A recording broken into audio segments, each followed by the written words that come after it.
Alright everyone, so here we are for a Warrior Mirror match, and it looks like we're against a Temple Storm team member, Wreckful. So, my hand looks pretty good. I don't want Brawl. A lot of times I like to mulligan for cards like Fiery War Axe and Acolyte of Pain, just stuff to do early on. But I have the coin, so I'm thinking, especially now that I picked up this second Sludge Belcher, I have a pretty nice curve of turn 4 Sludge Belcher, turn 5 Sludge Belcher, turn 6 Cairn. And Cairn is one of the best cards in the Warrior Mirror matchup because they normally don't have very good ways to deal with it unless they have stacked up armor and then, you know, like silence into shield slam, something like that. But I pick up a Fiery War Axe anyways in case I need to use it.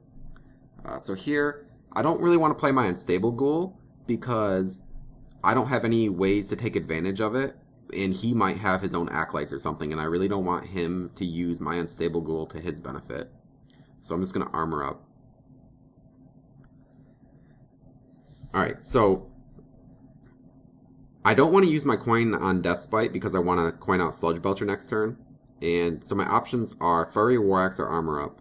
And I don't have a Shield Slam in my hand, so armoring up isn't as enticing.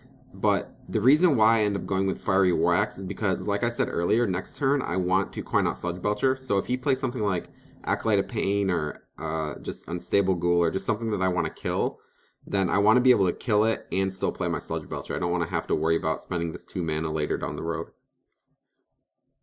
But I draw a Loatheb, which is actually even better than Sludge Belcher because he's been stacking armor the first few turns, which means one of two things. Either he literally has nothing else to do, or he's building up to a shield slam. And Loatheb is going to prevent him from shield slamming. And then I also attack him in the face because even though he can't shield slam me this turn, I want to be able to shred his armor for the following turn.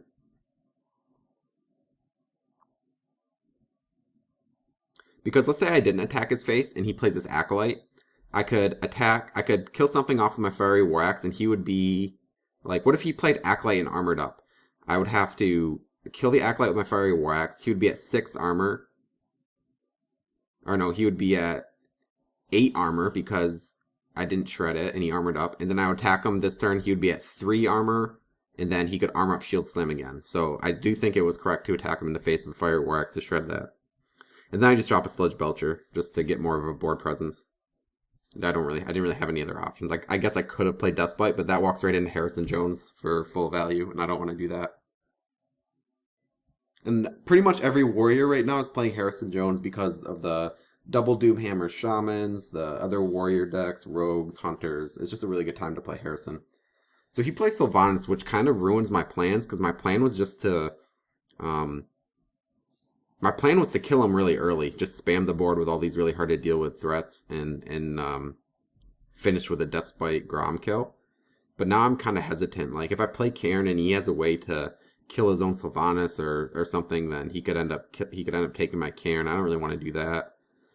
But I definitely want to attack Sludge Belcher into Cruel Taskmaster because I don't want him to bump his Sylvanas into my Sludge Belcher and then be able to finish off the second slime with his Cruel Taskmaster.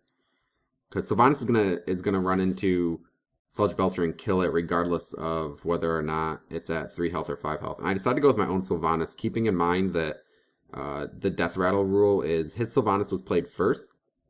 So let's say Sylvanas kill each other. He will steal something of mine, and then my Sylvanas will steal something of his.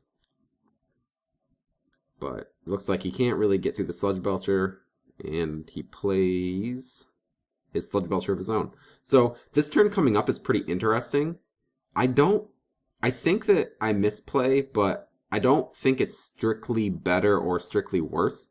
Basically, what I end up doing is I silence his Sylvanas, and I just run my guys into a Sludge Belcher, which leaves me with Spellbreaker, a 5/2 Loatheb, and a 5/4 Sylvanas, and him with a 5/4 Silent Sylvanas, obviously. But what I could have done is silenced his Sludge Belcher, and then attacked my Sylvanas into his Sylvanas. And then basically what happened is he would steal something of mine, and then I would steal something of his. But there is a scenario where he would steal like my 5/5 Loatheb, and then I would steal his 3/5 Silent Sludge Belcher. But what I could have done is, instead of armoring up, I could have played the Unstable Ghoul had I silenced the Sludge Belcher, giving him a a chance to steal something like my unstable ghoul, and I could steal his sludge belcher. So I do think it was probably correct to silence the sludge belcher, but I don't think this is necessarily strictly worse. But as it is, it looks like I have a pretty good board presence, and he's at 20 health with no armor, which is really nice seeing that I have Deathbite and Grom in my hand. However, I'm not going to get any value out of my Sylvanas, which is kind of... like, Sylvanas is one of the best cards in a Warrior Mirror matchup if it's played correctly, and in this case, I'm not really gaining any value out of it.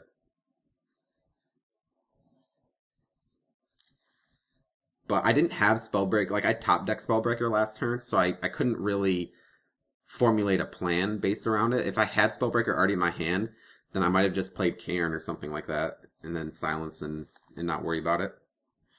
But his turn here is pretty weak. Like, he clears my board, but all he plays is an Acolyte, and he's at really low health. So I think this is a really good turn to drop Cairn, while his board is not threatening at all. And I really want to get another guy out there to start setting up for the Gromish kill. Because if I play Dustbite right now and attack him and he armors up, then I'm gonna be short damage if I try to Grom him the following turn. And I definitely would have played Ragnaros had he not played a creature. But since he did, I don't want to like have Rag Fireball the Acolyte and then have him Faceless Big Game Hunter or something crazy like that. And he drops Ysera, which is really nice for me because that's 2 more armor that he's not going to have when I go for this kill. And I'm at such high life that I'm just going to ignore Ysera. Like, I plan to kill him in 1 or 2 turns. So Ysera Awakenings is actually just going to kill himself, so I'm not worried about that. And any other card Ysera has is just not going to be relevant at this point in the game. So I have Grom and Cruel Task next turn, which is 12. Okay, so he Harrisons. So I have 12, and then 16 points of damage with Cairn. 15 with my slime if it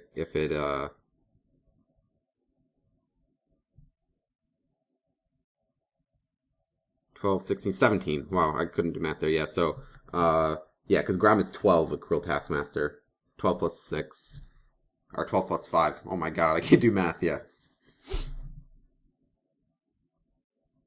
So I have 17 damage. So even if he armors up here, I still have exact lethal. And if he plays something small, then I obviously still have lethal. So I don't think there's any way he can come back here.